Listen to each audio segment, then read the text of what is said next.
기도하시겠습니다. 하나님 아버지, 찬양대를 통해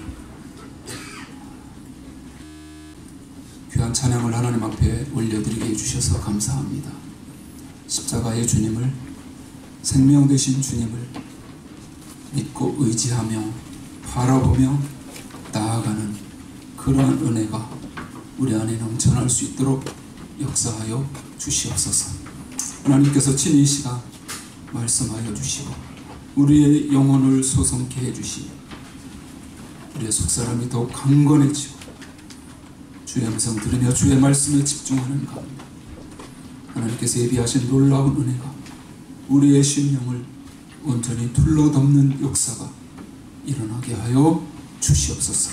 말씀의 은혜가 충만케 해주시기를 간절히 원하오며 예수님의 이름으로 기도드리옵나이다.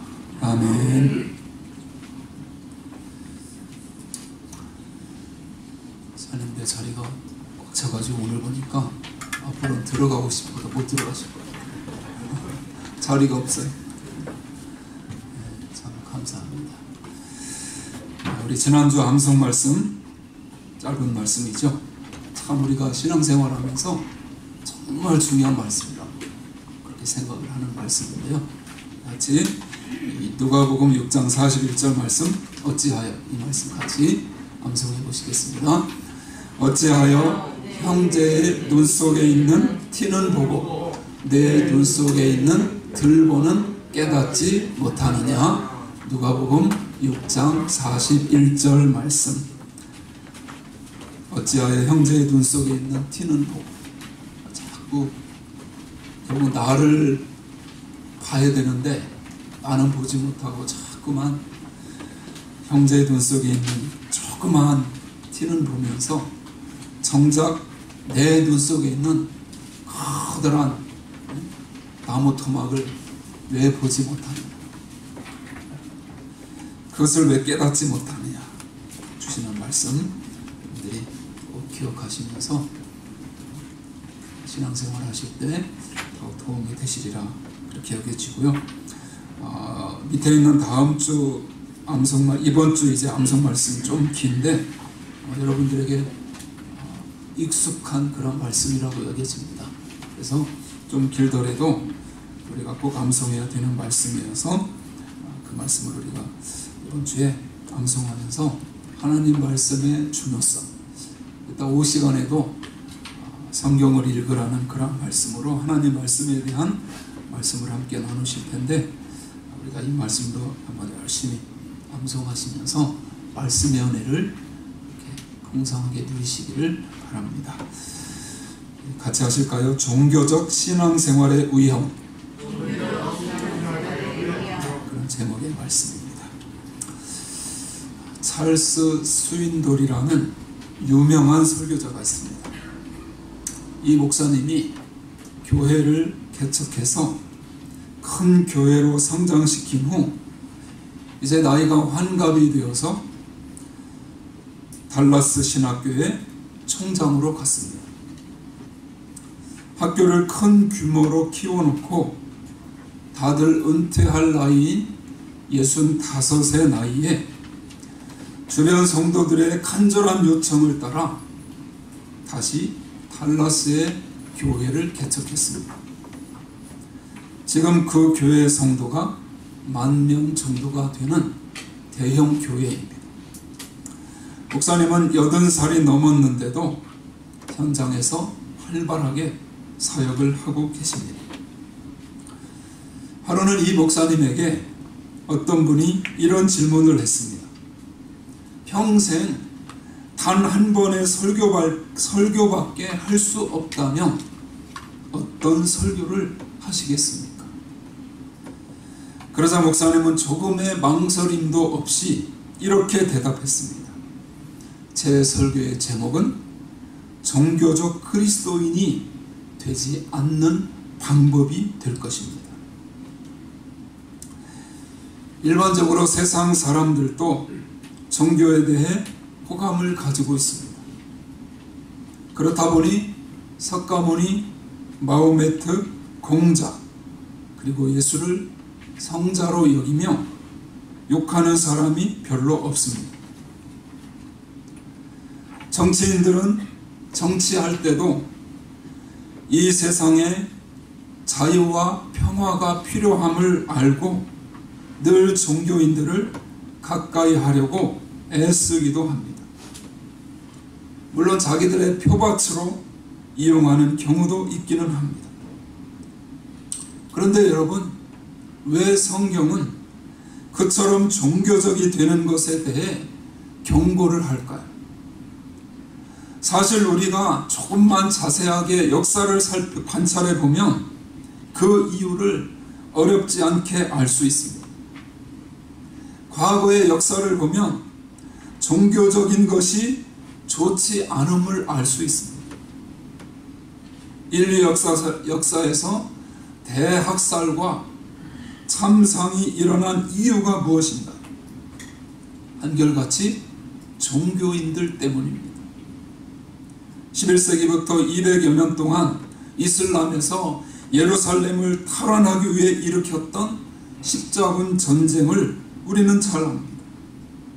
이후에 여러 번 일어난 십자군 전쟁뿐만 아니라 중세에 일어난 기사전쟁, 신교와 구교 간의 전쟁, 프랑스의 우이고노 전쟁, 독일의 30년 전쟁 등이 모두 종교와 관련된 전쟁이었습니다. 그렇다면 요즘은 어떤가요?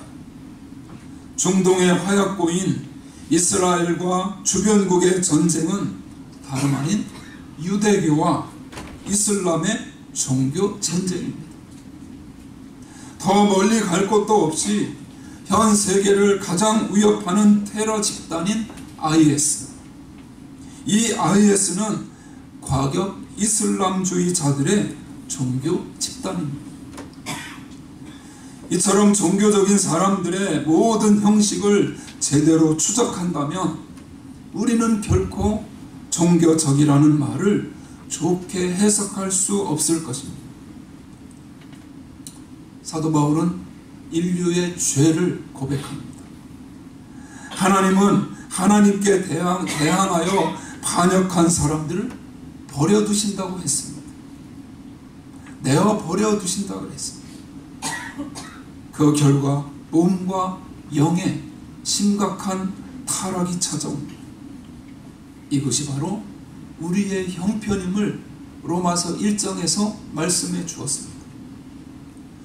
이 중에서 어떤 사람들은 도덕이라는 가면으로 자신을 숨깁니다.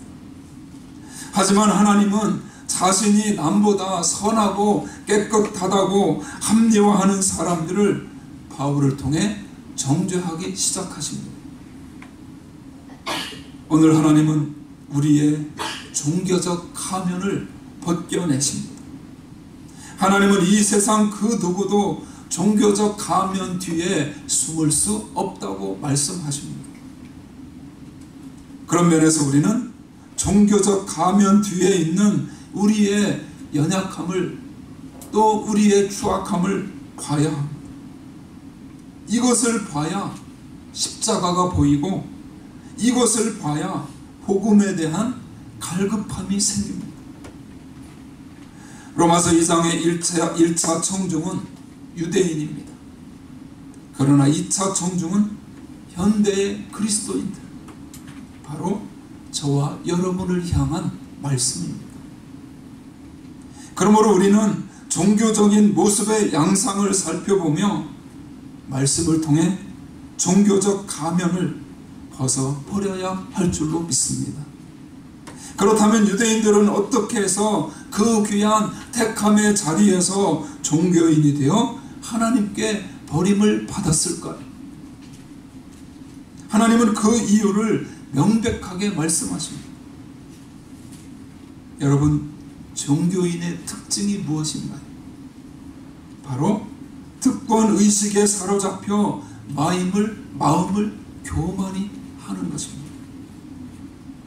하나님께 받은 특권만 생각하고 한없이 마음을 높이면 그 순간 자신도 모르게 종교인이 되고 하나님께 버림받는다고 말씀하십니다.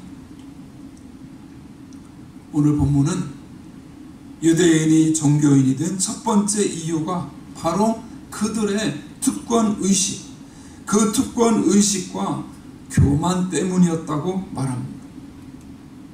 그들은 왜 그렇게 마음이 교만했을까요? 그 이유는 그들에게 많은 특권이 있었기 때문입니다. 오늘 본문에 따르면 적어도 유대인들은 5가지의 특권을 하나님께 부여받았습니다.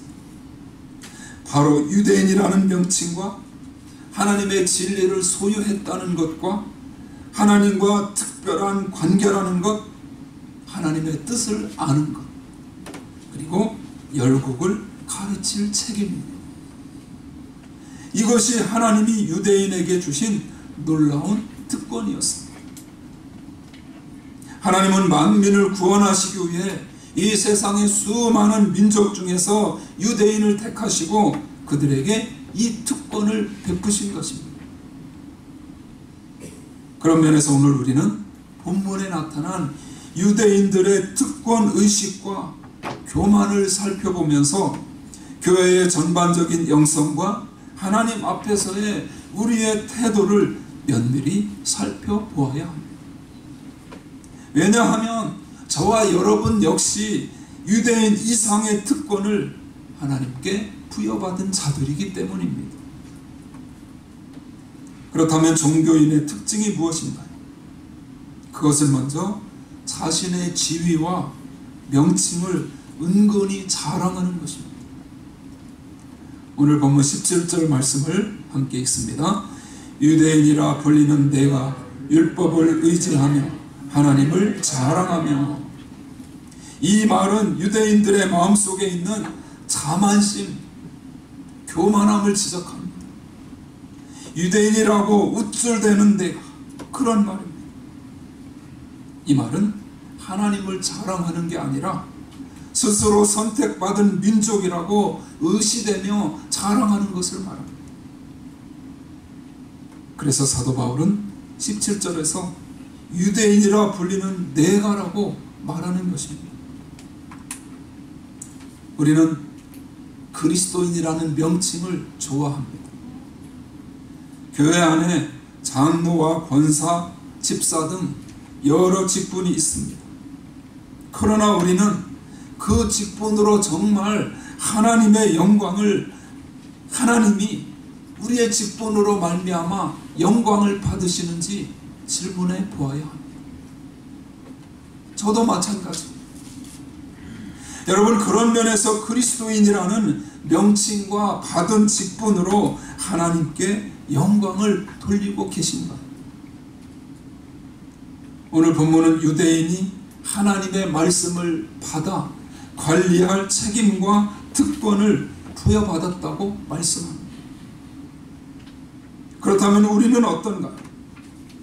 우리 역시 성경 66권을 하나님께로 받아 간직할 특권을 부여받았습니다. 구약시대에 하나님은 유대인들에게 그 특권을 주셨지만 신약시대에는 저와 여러분에게 그 특권을 주셨습니다. 우리가 가지고 있는 성경 66권은 어떤 책인가요? 하나님의 진리가, 하나님의 생명이, 하나님의 복음이 담긴 책입니다. 12년 동안 땅에 등을 대지 않고 돌을 닦으며 기도해도 깨닫지 못할 하나님 나라의 진리를 하나님께서 은혜로 우리에게 열어 보이시고 맡겨주셨습니다. 히브리서 4장 12절 우리가 이번 주에 암송해야 할 중요한 말씀인데요. 우리 같이 읽겠습니다. 하나님의 말씀은 살아있고 활력이 있어 좌우의 날선 어떤 검보다도 예리하여 혼과 영과 및 관절과 골수를 찔러 쪼개기까지 하며 마음의 생각과 뜻을 판단하나니. 바로 이 말씀이 살아있고 능력 있는 마음의 생각과 뜻을 판단하시는, 다 살피고 계시는 하나님의 말씀임을 세상에 증거할 책임이 바로 저와 여러분에게 있다는 것입니다.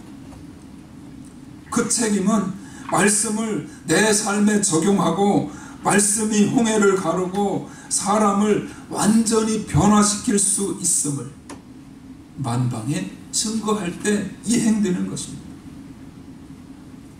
우리는 과연 그 책임을 얼마만큼 감당하고 있는지 돌아봐야 합니다. 하나님은 우리에게 그분의 뜻을 아는 특권을 허락해 주셨습니다. 세상 사람들은 이 우주의 비밀을 모릅니다. 인생이 어디에서 와서 어디로 가는지 알지 못합니다. 하지만 저와 여러분은 압니다. 우리의 과거를 알고 미래를 압니다. 이 우주가 어디서 왔는지, 이 우주의 미래가 어떻게 될 것인지를 압니다. 하나님은 놀라운 계획을 이루시기 위해 유대 민족을 선택했습니다. 그리고 그들에게 놀라운 특권을 주셨습니다. 그러나 그들은 그 특권으로 하나님의 뜻을 이루기보다는 자신들의 이름을 드러내 높이는 데만 열을 올렸습니다. 그 결과 철저한 종교인이 되어 하나님 앞에 버림받고 말았습니다. 그렇다면 우리는 어떤가요? 유대인보다 더한 특권을 받은 우리는 어떤가요? 우리 주말씀 교회는 어떤가요? 결코 하나님이 주신 특권의 목적을 다 잊어버리고 그 특권으로 나 자신의 것들만 쌓아가는 종교인의 자리에 서서는 아니 될 줄로 믿습니다. 사람들은 기독교를 종교에 포함시킵니다. 그러나 하나님은 오늘 로마서를 통해 우리가 하나님께 받은 이 복음은 결코 종교와 상관없는 것이라고, 종교가 될 수 없다고 말씀하십니다. 그 이유가 무엇인가? 복음이 우리에게 생명과 구원을 주시는 하나님의 능력이기 때문입니다. 그런 면에서 복음은 종교가 아닙니다.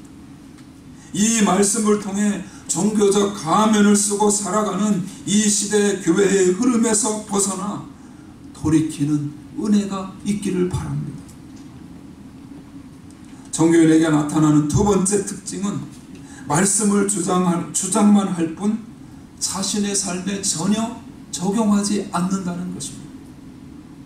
유대인들이 그랬습니다. 결국 우리도 말씀을 주장만 하고 삶에 적용하지 않으면 그들과 똑같은 종교인이 될 수밖에 없습니다. 이제 바울은 질문을 통해 유대인들의 잘못을 날카롭게 신문합니다. 오늘 본문을 보면 21절부터 24절까지 5가지 질문이 나옵니다.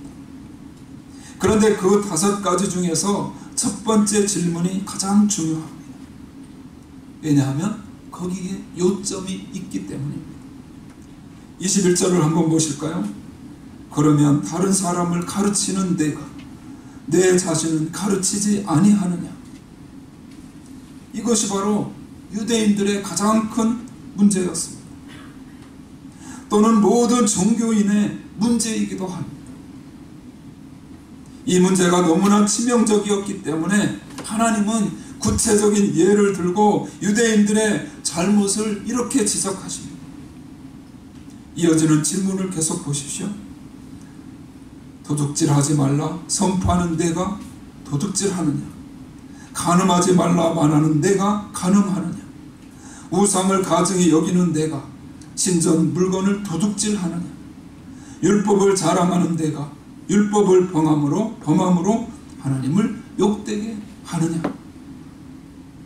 하나님의 음성을 들어보십시오.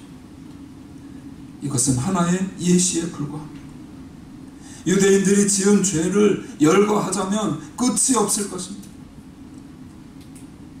여러분, 신앙 연륜이 생기면 어떤 위험이 따르게 되나요? 신앙생활을 오래 하다 보면 매주 설교를 듣고 또 성경도 읽습니다. 그러다 보면 자연스럽게 하나님의 말씀을 많이 알게 됩니다. 하나님이 왜 우리에게 말씀을 주셨나요? 그저 지식 충족을 위해 주시지 않았습니다. 하나님 말씀의 기능을 설명하기 위해 성경은 말씀을 우리가 흔히 쓰는 물건에 비유합니다. 그래서 말씀은 자신을 비추어 보는 거울이라고 말합니다. 더러운 것을 태워버리는 불이라고 말합니다. 말씀은 또한 우리가 히브리서 4장 12절에서 읽은 것처럼 검이라고 말합니다. 어떤 것도 찔러 쪼갤 수 있는 예리한 검입니다. 말씀은 생수라고 말합니다. 내 말은 이 세상에서 만족함이 없을 때 마시면 다시는 목마르지 않는 생수입니다. 이 모든 비유가 제시하는 말씀의 역할은 단 하나입니다. 바로 삶의 변화입니다. 하나님은 삶의 변화를 위해 말씀을 주셨습니다.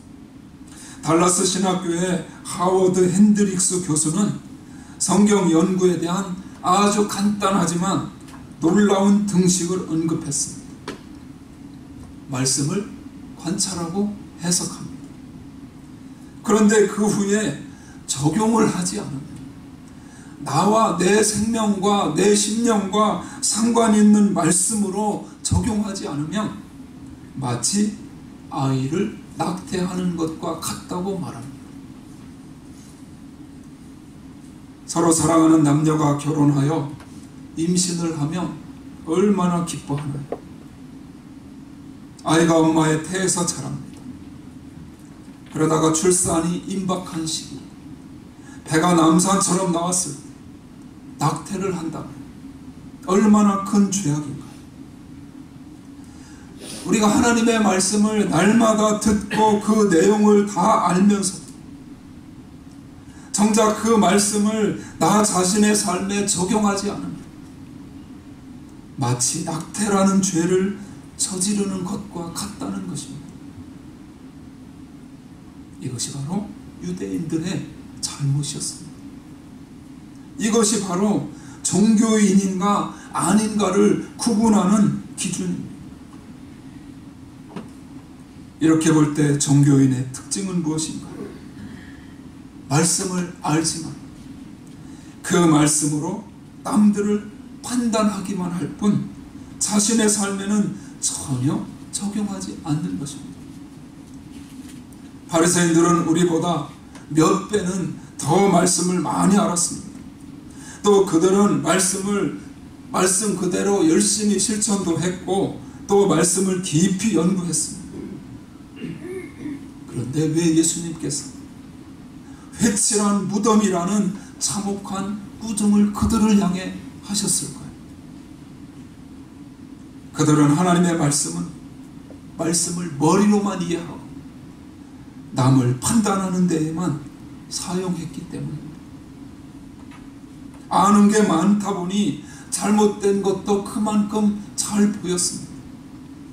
그래서 남을 판단만 했지 막상 자신의 삶을 바꿔야 할 필요성은 전혀 느끼지를 못한 것입니다.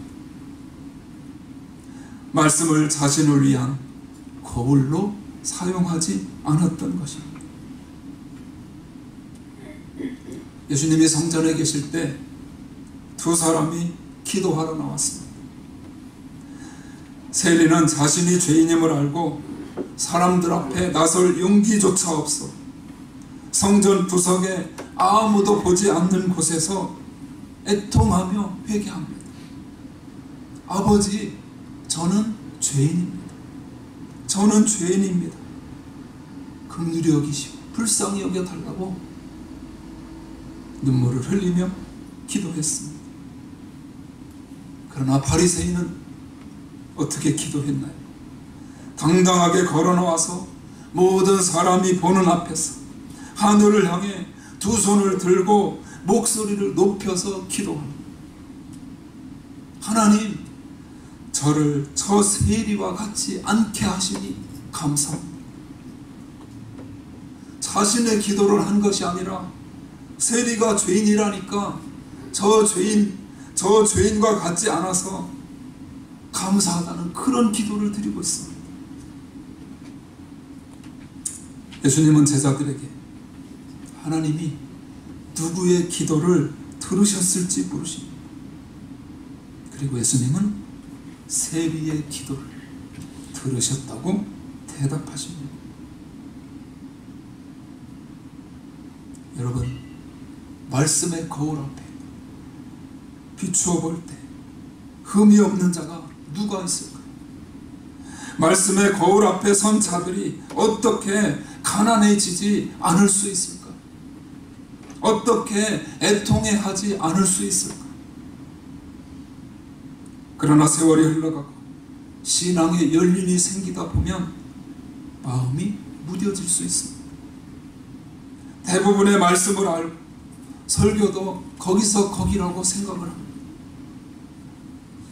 하지만 말씀을 삶에 적용한다면 당연히 변화가 일어나지 않을 수 없습니다.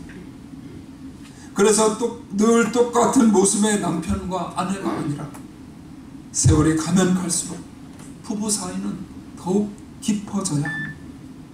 어떻게 해요?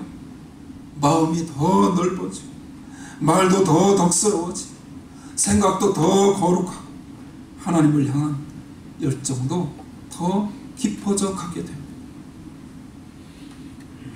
하지만 이와 반대로 유대인들은 종교적인 신앙생활을 했고 바울은 이러한 유대인들에게 이렇게 말합니다. 24절 말씀 같이 읽겠습니다. 기록된 바와 같이 하나님의 이름이 너희 때문에 이방인 중에서 모독을 받는도다. 여러분, 결과는 참담합니다. 하나님의 이름이 땅에 떨어지고 말았습니다. 한국의 경우 부끄럽지만 목회자들의 욕심, 헌금 횡령 문제, 여자 문제 등등으로 인해서 하나님의 이름이 얼마나 땅에 떨어졌는지 모릅니다. 이렇게 볼 때 가장 종교의 가면을 쓰기 쉬운 부류가 목회자들일 수 있습니다. 그래서 목회자들을 위해 기도해 주셔야 합니다. 저는 이 말씀을 준비하며 마음이 무거웠습니다. 왜냐하면 이것이 저를 향한 말씀이라는 사실을 알기 때문입니다. 서기관들과 바리새인들이 믿는 모든 자를 이야기하지 그 가운데 우선적으로 목회자를 대상으로 한다는 것을 알기 때문입니다. 그래서 저는 목회를 하면 할수록 얼마든지 종교인이 되기 쉽다는 것을 깨닫습니다. 설교 서두에서 말씀드린 찰스 스윈돌 목사님도 그것을 깨달았기 때문에 설교 주제를 종교적인 그리스도인이 되지 않는 법으로 정했을 것입니다. 이것이 비단 목회자에게만 있는 함정인가? 모든 사람에게 내재된 함정입니다. 하나님이 저와 여러분 모두를 이 함정에 빠지지 않도록 지켜주시고 보호해 주시기를 바랍니다. 마지막으로 살펴볼 종교인의 특징은 내용은 간과하고 형식을 강조한다는 것입니다. 유대인들은 할례를 중시했습니다. 그러나 할례의 참된 의미는 다 무시해버렸습니다. 이것이 유대인들의 문제였습니다. 할례의 참된 의미를 버리고 표면적 할례에만 집착하는 유대인들을 향해 바울은 이렇게 말합니다. 28절 29절 같이 읽습니다. 무릇 표면적 유대인이 아니요 표면적 육신의 할례가 아니니라. 오직 이면적 유대인이 유대인이며 할례는 마음에 할지니 영에 있고 율법 조문에 있지 아니한 것이라. 그 칭찬이 사람에게서가 아니요 다만 하나님에게서니라. 종교인은 전통이나 의식 같은 외적인 모습을 교회의 사명이나 성도들의 본질적이고 참된 성숙보다 더 중요하게 여깁니다. 이것이 종교인이 되어가는 특징입니다. 그렇다고 해서 형식이 아예 필요 없다는 말이 아닙니다. 형식도 분명 중요합니다. 집에 얼마나 다양한 종류의 그릇이 있는지 모릅니다.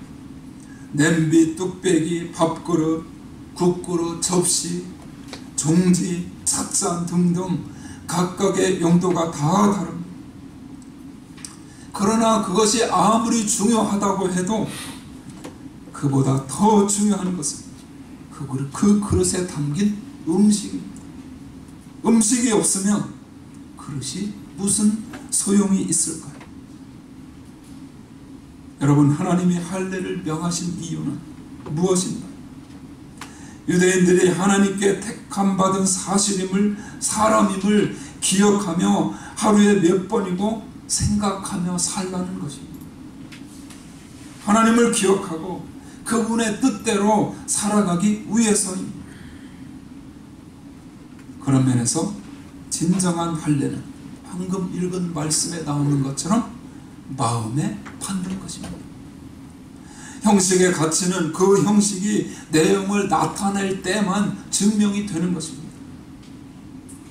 그러므로 우리는 늘 우리의 형식을 돌아봐야 합니다. 우리의 찬양으로 하나님이 영광을 받으시는지, 영은 다 사라지고 악기와 소리만 남은 것은 아닌지, 성령의 뜨거운 역사는 사라지고 예배 순서만 남은 것은 아닌지, 오랫동안 예배를 많이 드리다 보니 별다른 감동도 없고 하나님을 경외하는 마음도 옅어지고 예배를 위한 기도도 하지 않고 습관적으로 교회에 나와서 오늘 예배 정말 괜찮았어 라고 생각하지는 않는지, 이것이 바로 종교인이라는 표시입니다. 사랑하는 여러분, 그런 의미에서 우리는 우리가 하는 모든 봉사와 헌신, 훈련, 경건의 시간, 각종 모임을 살펴봐야 오늘 본문에서 하나님이 우리에게 주시는 메시지는 정말 간단합니다. 같이 한번 해보실까요? 종교인이 되지 않도록 스스로 살피라. 이 메시지입니다. 왜 그런 줄 아십니까? 사탄이 역사하기 때문에. 사탄은 우리에게서 의미 있는 생활을 다 빼앗아가고 형식만 남기는 일에 있어서 선수입니다. 또한 예배의 감격과 성령의 역사를 방해하는 선수입니다. 이 사실을 우리가 기억하면서 정말 이와 우리가 믿음 생활할 때에 자칫 잘못함으로 종교인의 함정에 빠져서는 결코 안 된다는 이 사실.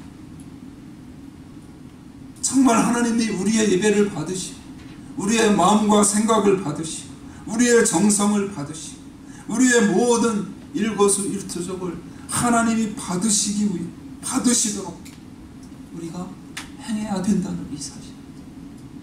하나님은 분명히 우리의 영적인 예배를 받으시는데 형식적으로 어떤 의식적으로만 나아간다고 할 때 하나님과 상관이 없어지는 것이 될 수밖에 없습니다. 우리는 하나님과 소통하는 예배, 정말 하나님께서 영광 받으시는 예배, 하나님과 정말 상관 있는 그러한 모습으로 하나님께 온전히 드려지기를 위해서 우리는 최선을 다해야 합니다. 그렇지 않으면 언제 어떻게 하나님의 자리에 앉아 있으면서 사탄이 우리의 마음을 빼앗아갈지 모르기 때문입니다. 이 말씀을 하나님께서 여러분에게 주시는 말씀으로 받으셔서 결코 사탄의 미혹에 빠지지 않고 하나님의 사람으로 하나님의 영광 나타내며 하나님의 나라와 영광을 위해서 힘있게 전진하며 승리하는 믿음의 능력자들이 다 되시길 주님의 이름으로 축원합니다.